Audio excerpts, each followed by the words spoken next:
All right, so we asked for 10 texts.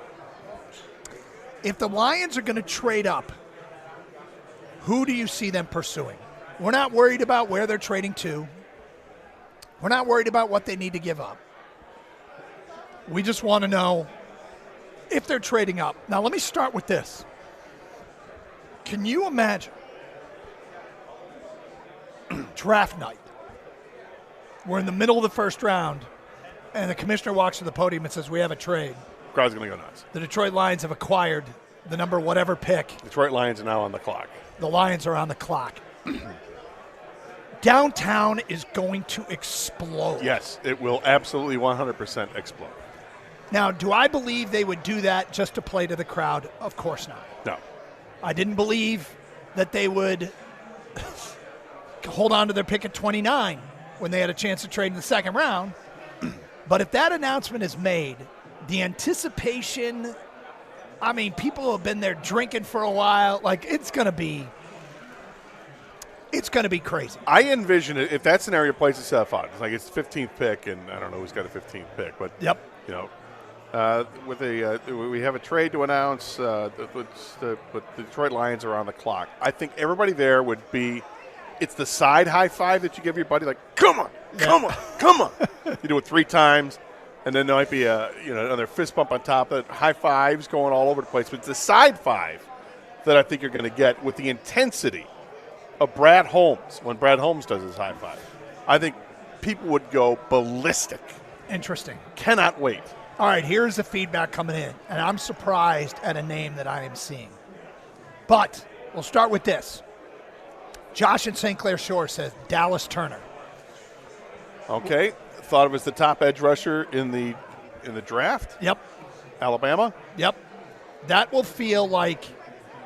That feels like it's a top 10 trade. Yeah, it feels like a bold move to acquire a player that can be the guy opposite of Aiden Hutchinson. Like, immediately there'll be expectations.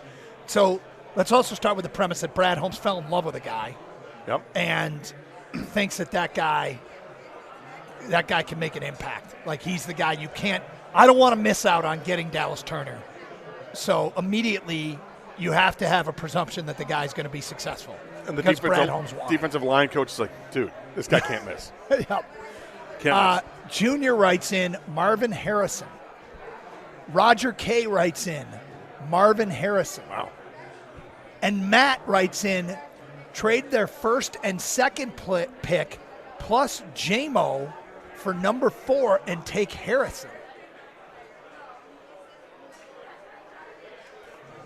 Say that again. Trade their first pick at 29, their second pick at 61, and J-Mo. Although he wrote J-Mon, M-O-N. But interesting. Well, the thought of throwing J-Mo in the trade to acquire Marvin Harrison.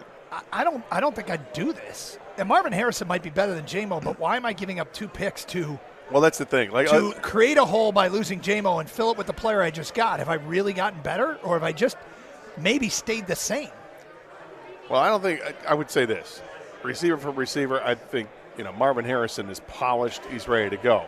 J-Mo is all speed and has a ton of potential, but he is not the polished receiver that Marvin Harrison is. No, but, I mean, again, you'd have to be so sold that Marvin Harrison's going to be wearing a gold jacket someday. Well, to do that kind of trade, yeah. Now, if you're, let's say, the 29th and Jameson Williams, could that get it done? Probably not for 4. Yeah, I don't think so. Or 5 but no, I don't think so. But I also –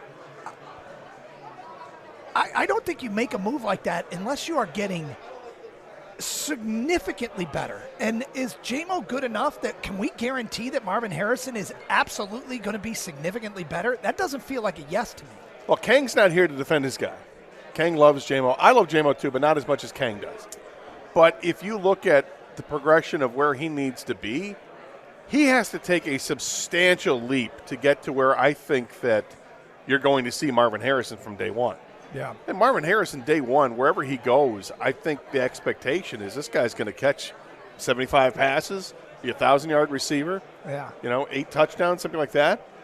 I don't think that Jameson Williams is going to be anywhere near that this upcoming season. No, but So you're asking, is it that much of an upgrade at the position?